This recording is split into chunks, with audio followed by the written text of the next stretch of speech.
Why can't you just be normal? My dad shouted, slamming the door behind me. You're ruining our reputation, my aunt cried, her voice full of disgust. I stood there, speechless, my heart racing, before turning and walking away. Days later, I got a call from them, but I didn't answer. So, 24F, never thought I'd be in a situation like this. I've always been the black sheep of my family. I'm the one who didn't go to the Ivy League school like my cousins. The one who didn't take the safe, corporate job. I decided to go a different route, chase my own dream, and started my own small business. It's nothing huge, just a small bakery that I run in my spare time. But it's mine and it makes me happy. Now, let me take you back to this past holiday season. It was the kind of family get-together where there's a lot of unspoken tension. Every year, it's like a game where we all pretend everything is fine and dandy. But honestly, it's never been that way for me.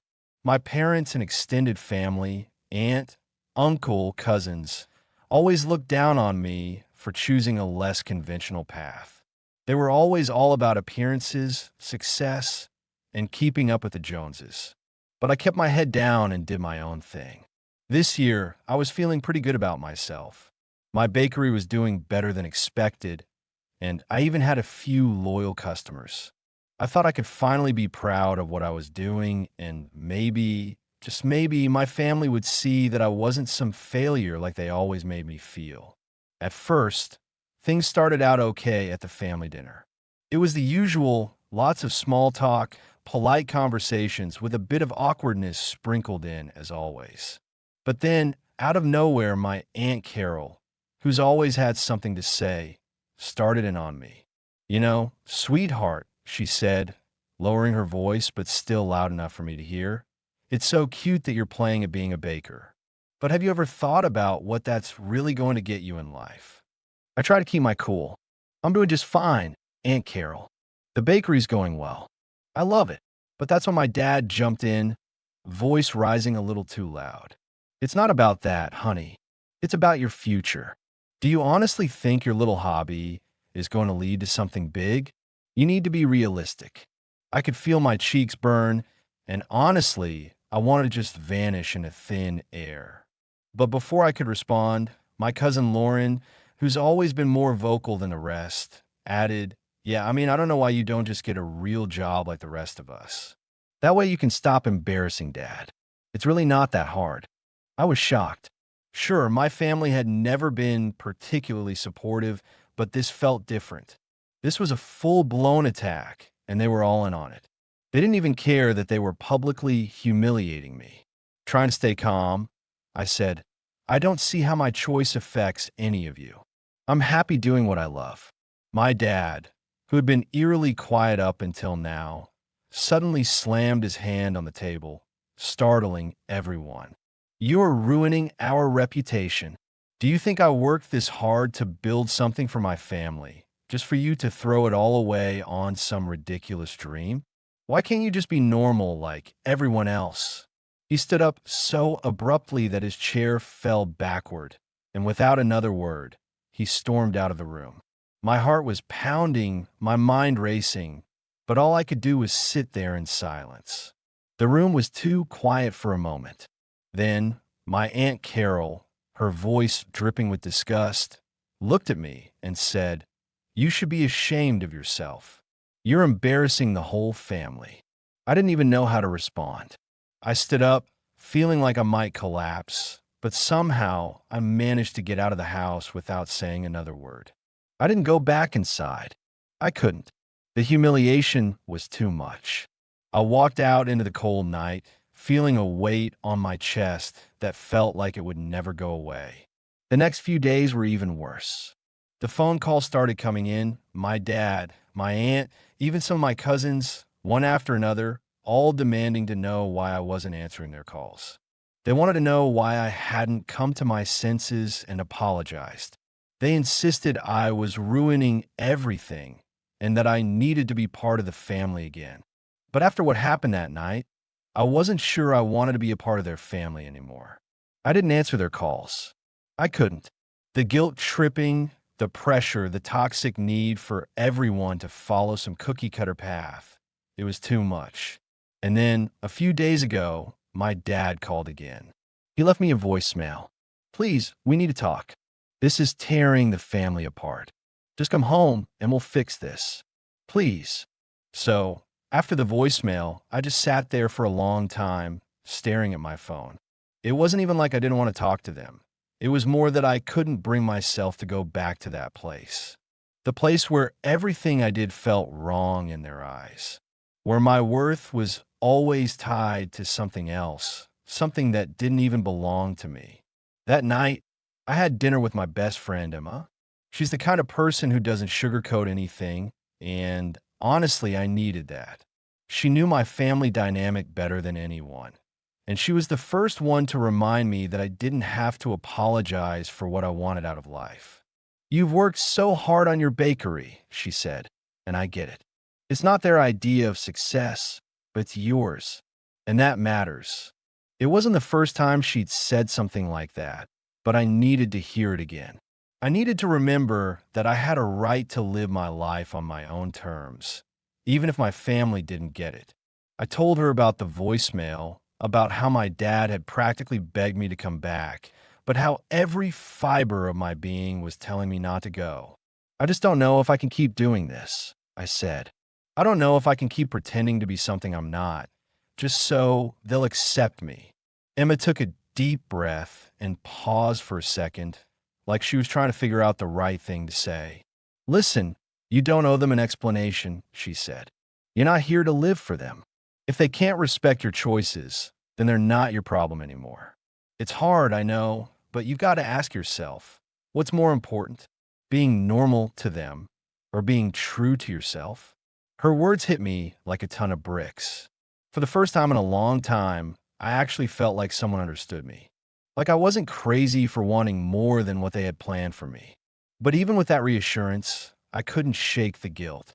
I couldn't help but wonder if maybe they were right, if maybe it was being too stubborn, too selfish. The next day, my cousin Lauren called. I didn't want to answer, but I knew I had to. It was awkward, but she'd always been the more reasonable one in the family, the one who had more of a direct way of communicating without all the theatrics. I braced myself as I picked up the phone. Hey, I just wanted to check in, she said, her tone a little too sweet for my liking. I know things got heated the other night, but it's not just about your bakery. It's about us, your family. We just don't want you to make a mistake. I could feel my blood pressure rising, but I tried to keep my voice steady. I'm not making a mistake, Lauren.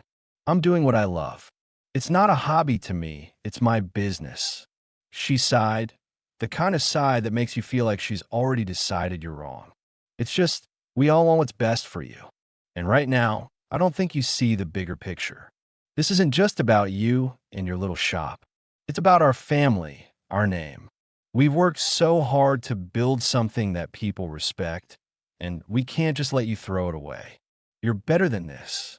I had to swallow back the anger that was bubbling up. I'm not throwing anything away, I said, a little too defensively. I'm not doing anything wrong. I'm just not living my life the way you want me to. The conversation ended shortly after that, but the feeling of resentment lingered. It wasn't just about my bakery anymore. It was about everything. My independence, my ability to stand up for myself, my choice to live life on my terms, not theirs. But things really started to spiral the next day. My dad called again, this time with a different tone. It wasn't the angry, demanding voice I had heard before. It was quieter, almost desperate. Please, honey, just come home. We need to talk this out. We're your family. We just want you to have a future.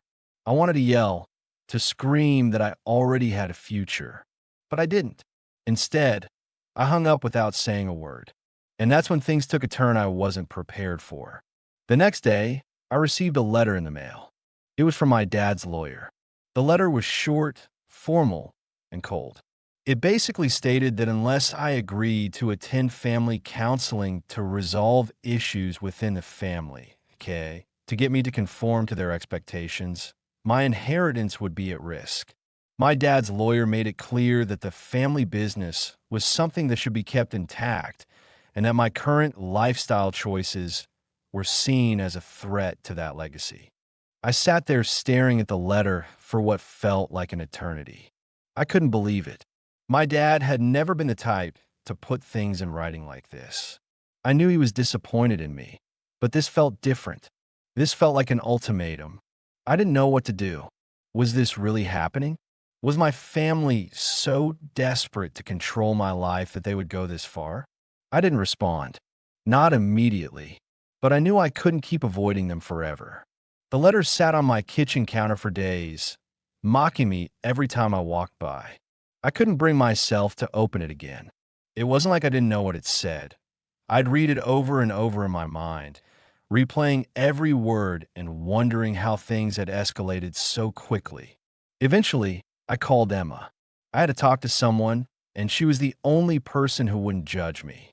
Emma, they've gone too far, I said, the words barely above a whisper. They're threatening my inheritance now. My dad's lawyer. He's saying I have to go to counseling or they're cutting me off. They're treating me like I'm some kind of disgrace. I could hear her quiet sigh on the other end, and then a long pause. Have you talked to them? Like, really talked to them? Talk to them, I asked, the frustration starting to boil over. What's there to talk about? They don't care about what I want. They want me to be their idea of successful, and I'm just not it. I get it, I do, she said, her voice soft but firm. But you can't keep avoiding them forever. You have to figure out what you want, not just for them, but for yourself. If you want to walk away from this, that's your choice. But you need to be ready for the consequences, because they won't let this go easily. I hated that she was right. I knew she was right, but I wasn't ready to admit it to myself yet. I just don't know if I can do it. I don't know if I can let them control me like this. You don't have to let them control you, Emma said. But sometimes, to take control back, you have to face them. Her words haunted me for the next few days. I kept thinking about them, about my dad, about Aunt Carol, about everyone in that room, all of them looking at me like I was ruining their lives. The guilt was overwhelming. Part of me wanted a cave. Part of me just wanted everything to go back to normal, even if that meant swallowing my pride and doing what they wanted. But then I thought about the bakery, my business, the late nights I spent perfecting recipes, the long hours I put in just to make sure everything was running smoothly. I couldn't give up something that was finally mine, something I was finally proud of. I wasn't sure what would happen next, but I knew that if I didn't stand up for myself now, I'd lose everything I'd worked for. So, a week later, I finally made the decision. I was going to face them. I couldn't keep hiding forever. I arranged to meet my dad at a local cafe. I wasn't going to do it at the house. I didn't want the rest of the family involved. Not yet, anyway. I needed to talk to him face to face, away from the noise of their expectations. When I arrived, he was already sitting at a table near the window. He looked tired, his suit wrinkled like he had been sitting there for a while, lost in thought. He didn't even look up when I walked in. I stood there for a moment, taking in the familiar, yet unsettling sight of him.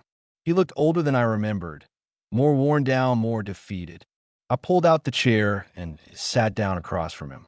He finally looked up, his eyes locking with mine, and for a second, I saw something in them that made my stomach drop. It was a mix of sadness, frustration, and, dare I say, fear. He didn't say anything at first. We just stared at each other for a few seconds, the silence hanging heavy between us. Finally, he sighed. I didn't want it to come to this, you know.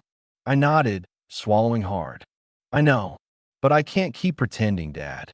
I'm not going to change for you, for any of you. I'm doing something I love, and it's working for me. I don't need your approval, but I don't think I can keep going if this is how it's going to be. His face tightened, his hands shaking slightly as he gripped his coffee cup. This isn't just about approval. This is about your future, about your reputation. The family name matters. Don't you get that? I shook my head slowly. It matters to you, but it doesn't matter to me. I've spent my whole life living up to your expectations, and I can't do it anymore. I'm not you, Dad. I'm me. He looked away, staring out the window for a long time. I didn't say anything else. I didn't know what else to say. Finally, after what felt like an eternity, he spoke again, his voice quieter this time. I don't know how to fix this. I just, I don't know how to make you see what I see. I can't see it, Dad. I am sorry. I can't. There was nothing left to say after that. We sat in silence for a while, neither of us moving. Eventually, I stood up, the weight of the moment settling in like a rock in my chest. I'm not going to change. I'm sorry, I said, my voice more steady than I expected.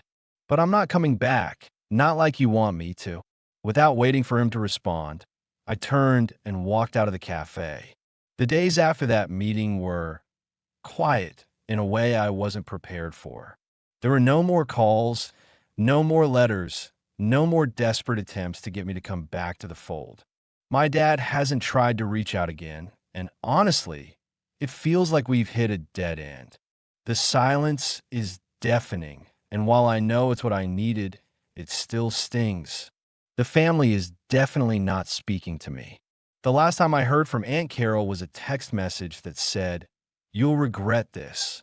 But nothing more after that I've been focusing more on my bakery, pouring my energy into making it succeed.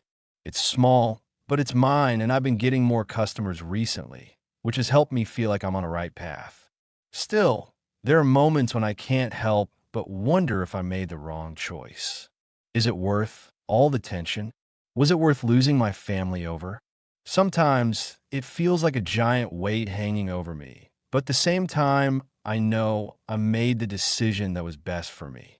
But here's where I'm stuck. I know I've done what feels right for me, but am I really the a-hole here? I mean, I'm trying to live my life the way I want, but at the cost of my family's approval, and that's no small thing. Am I being too stubborn? Should I have tried harder to compromise with them?